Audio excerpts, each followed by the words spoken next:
Hi, boys and girls.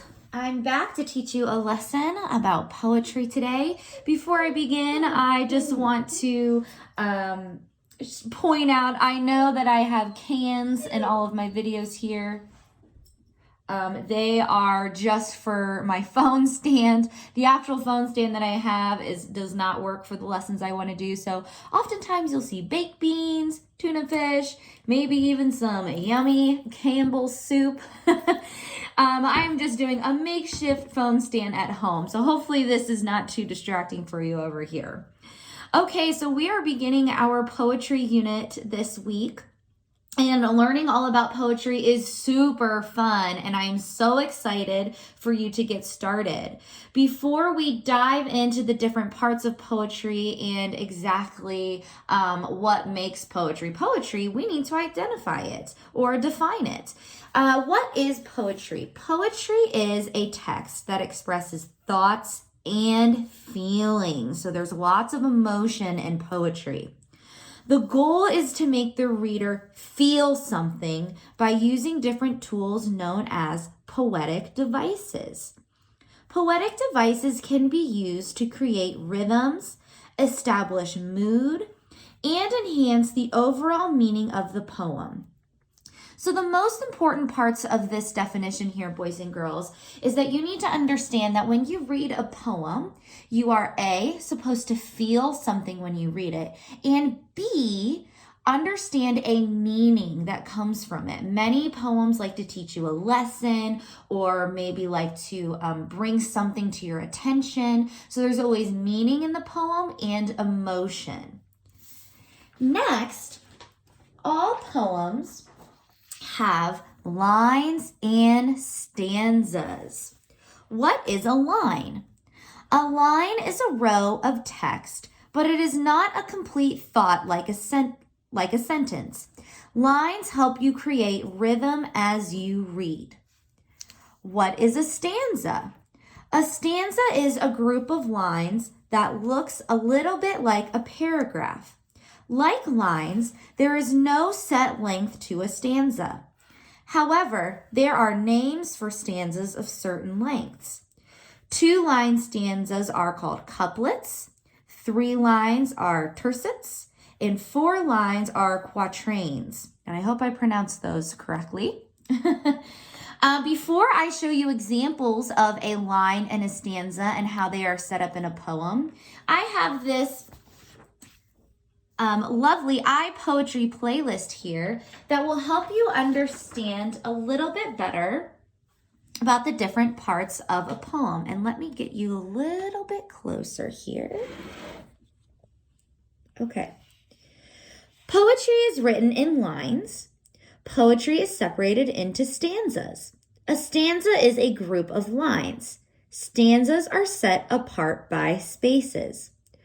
Poems often have rhythm and rhyme, and you all know about rhyme. You love to read poems that rhyme. Rhythm is the pattern of sounds in a line. Rhyme is when 2 or more words end with a similar sound. So that's very important, boys and girls. Rhythm is the overall sounds that you make when you read the poem aloud. Rhyme is when the ending sounds of words sound similar. And I will show you an example of that in just a second. Each stanza helps to build the meaning and message of the poem. Some poems have repetition, which is words or lines that repeat, and poems are written to entertain or express emotion. All right, let me add you back to my phone stand here.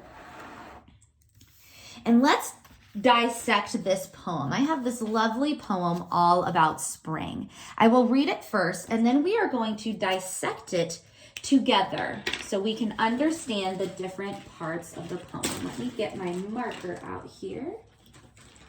Let's use green today. Okay. Out of a cave, out of a hole, bear, rabbit, little mole, hatch from egg and nest in trees. The birds are back and so are the bees. The flowers bloom, the leaves are green. How do they know when it's spring?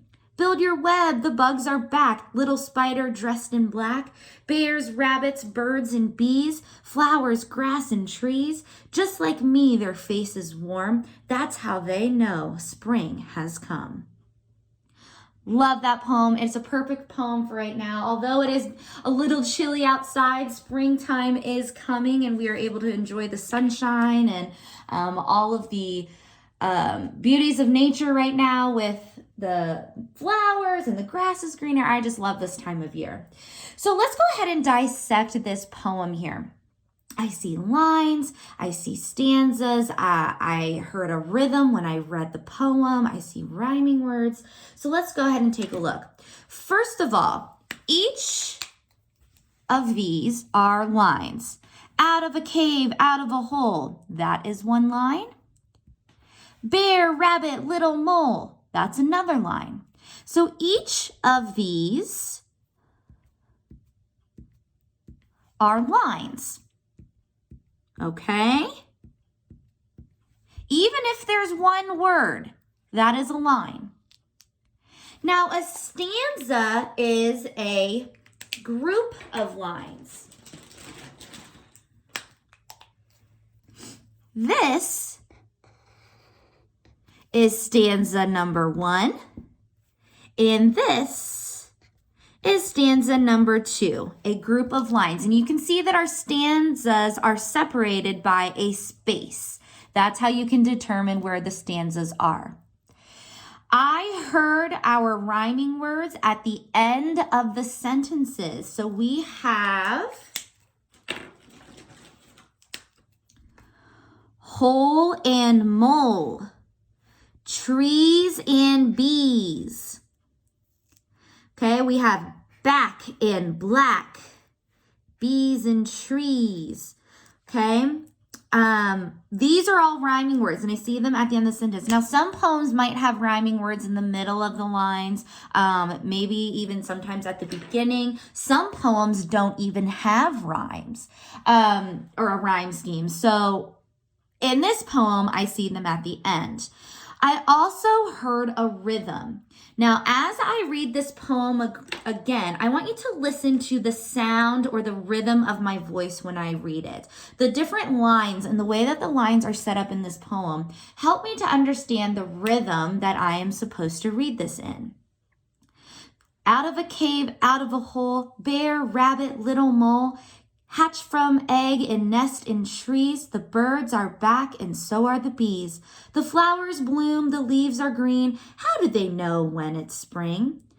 Build your web, the bugs are back. Little spider dressed in black. Bears, rabbits, birds, and bees. Flowers, grass, and trees. Just like me, their faces warm. That's how they know spring has come. All right, I hope you enjoyed this lesson. Today you're going to be exploring more poems on your own through Epic.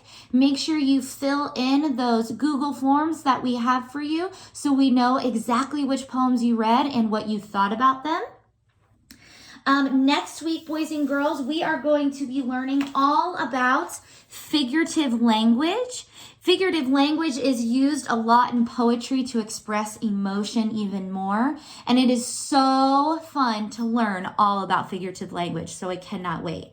I hope you have a great day. Goodbye.